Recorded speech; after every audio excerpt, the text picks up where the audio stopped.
Bienvenue sur cette vidéo dédiée aux vérifications de sécurité à effectuer avant de partir en vacances. Je vais laisser notre technicien Anatole vous présenter tout ça. Bonne vidéo!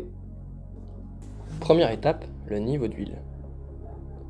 Le contrôle se fait toujours sur un sol bien plat. On commence par nettoyer la jauge avec un chiffon et on la replonge dans le réservoir. On attend un peu et on vérifie qu'ici, le niveau se situe bien en haut de la jauge. Avec la route des vacances, n'hésitez pas à en remettre si le niveau se situe en dessous de la moitié. Passons maintenant au liquide de refroidissement. On contrôle toujours à froid car le circuit monte en pression à chaud et vous risqueriez de vous brûler. Pour bien voir le niveau, on peut utiliser une lampe. On peut voir le niveau maximum et minimum. Pas de souci sur cette voiture, le niveau est bon. Place au liquide de frein. Repérez le bouchon qui présente le pictogramme en bas à gauche. Là encore, on peut voir le niveau avec une lampe. On peut bouger le réservoir pour repérer le niveau, qui, ici, est bien au maximum. Vérifions le lave-glace. Ici, pas de niveau. Il suffit de remplir votre bocal jusqu'en haut.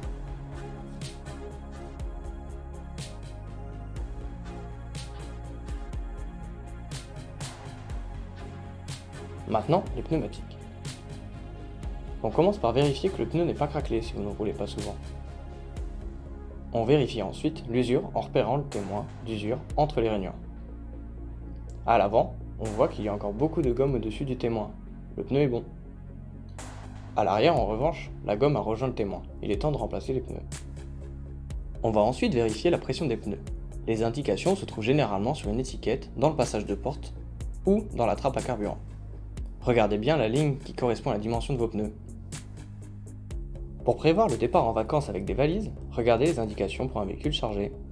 Pas de souci ici, la pression était bonne. N'oubliez pas de remettre le bouchon.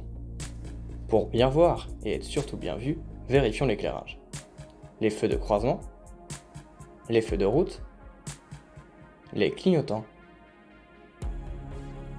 Sans oublier les feux de brouillard. Évidemment, on vérifie aussi l'arrière, avec les feux d'opposition, les éclairages de plaque, puis les feux de stop. À nouveau les clignotants.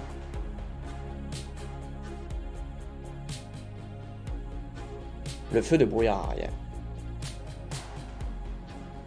Et enfin, les feux de recul. Si vous avez une remorque, n'oubliez pas de vérifier également son éclairage. Dernière vérification, le pare-brise. On commence par vérifier l'état du pare-brise et de nos balais d'essuie-glace. Au besoin, on peut passer un coup de chiffon propre pour nettoyer les feuilles qui peuvent y rester coincées. Puis, on actionne le lave-glace. Aucune trace ici, tout fonctionne. Idem à l'arrière, si vous avez un essuie-glace. On vérifie l'état du balai et qu'il ne laisse pas de traces.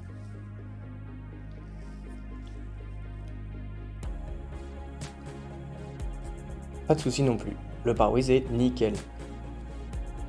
Nous espérons que cette vidéo vous a plu et vous permettra de prendre la route des vacances en toute sécurité.